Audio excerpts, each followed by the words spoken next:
What's going on, guys? So let's talk about Ana Walshe. She's a 39-year-old wife and mother from Boston who worked in Washington, D.C. She was supposed to go back to Washington, D.C. for work. According to her husband, on January 1st, she got into a rideshare around 6 a.m., but she never got on any airplanes, and they can't find any records of any rideshare coming to her house to pick her up on January 1st at 6 a.m.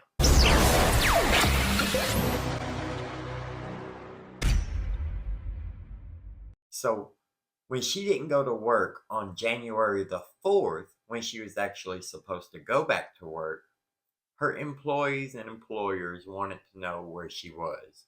Brian called her employer asking had they spoke with her because he hadn't heard from her. They said no. That's when they reported her missing on January 4th.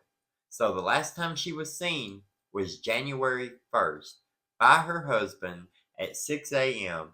getting into a rideshare like an Uber or a Lyft, even though there's no record of any Uber or Lyft coming to pick her up from there, and there's no surveillance video of her getting into an Uber or Lyft from any of the houses around that have security camera. Her phone has been off ever since last Sunday, and none of her credit cards have been used.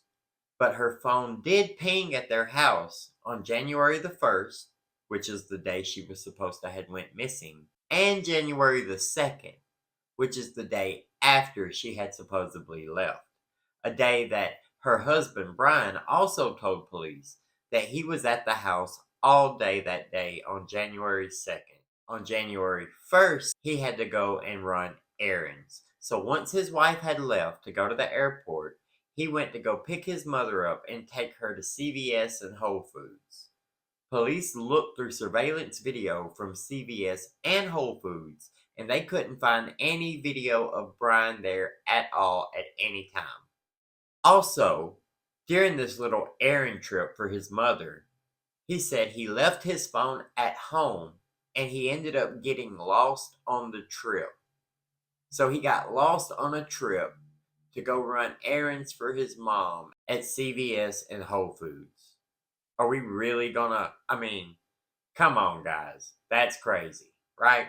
But it gets so much better. It gets so much better because then police search his house and they end up finding blood in the basement. Then they find a knife with blood on it that's slightly damaged in the basement.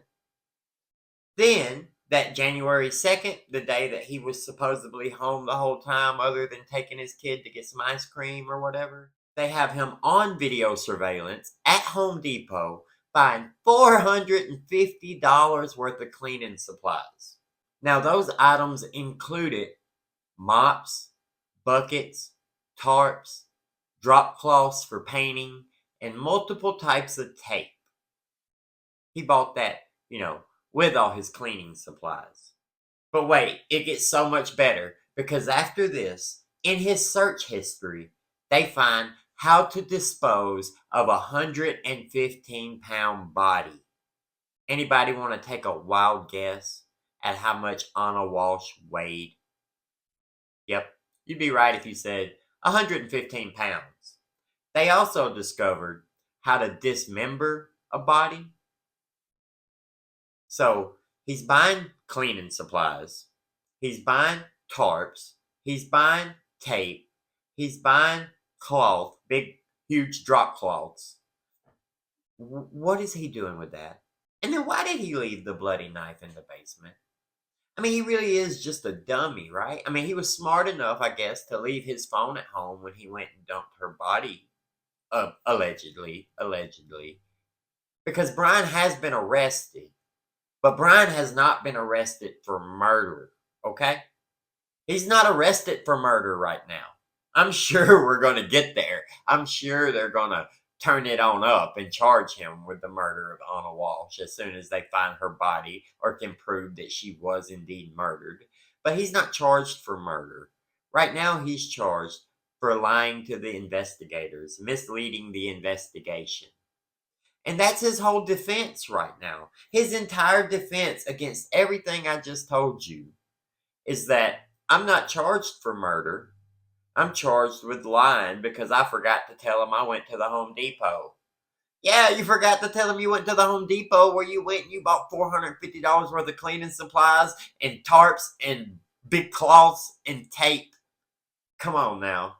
Come on. What are you doing with that stuff? Right after your wife went missing, they find the bloody knife in the basement? Really? Really?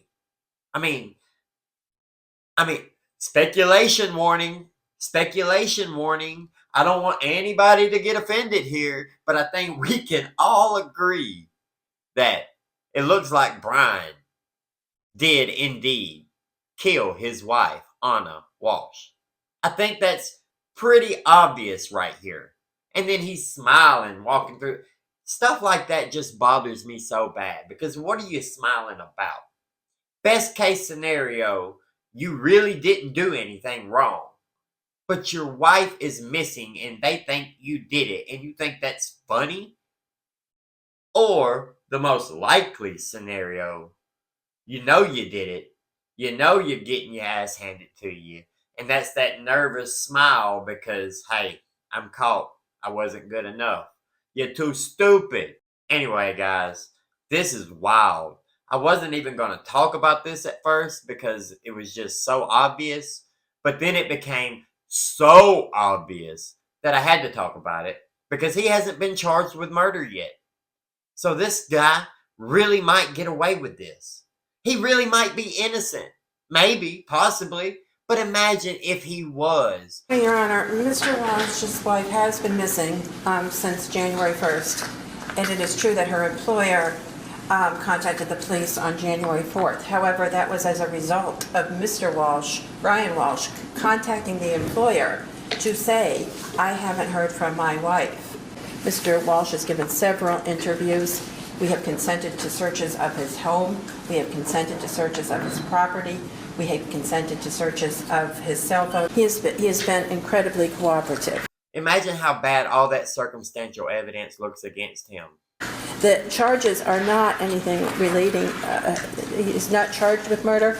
He's charged with misleading investigators by not saying, as I understand it, he went to Home Depot. So much more than what we have on Brian Kohberger, right? And he's arrested and charged with the murders. There's so much more here going against this guy than what we have against Kohberger. For sure. But this guy hasn't been charged with murder yet. Crazy, huh? There was no surveillance or indication that he went to Whole Foods, nor CVS. He indicated he purchased some items. There's no receipts for him having purchased that. Further indicated that on January 2nd, as he was supposed to report in, that the only time he left is that he went to take his son for some ice cream. On January 2nd, sometime after 4 o'clock, went to the Home Depot. He will be, I'm sure. In Auckland. He's on surveillance at that time, purchasing about $450 worth of cleaning supplies. That would include mops, bucket, tops. Chops. Sorry, I had to. Y'all make fun of the way I talk. I gotta make fun of that too. Come on now. We all know they talk a little bit funny in Boston. Just like we speak a little bit different down here in the South. You know what I mean? T-Vex, drop cloths, as well as various kinds of tape. Police obtained a search warrant and actually searched the house with crime scene services. During that time, blood was found in the basement area, as well as a knife, which also contained some blood. They're just looking for that one last little piece to the puzzle. They need to find her body or something that tells them that she's no longer with us, more than she just disappeared.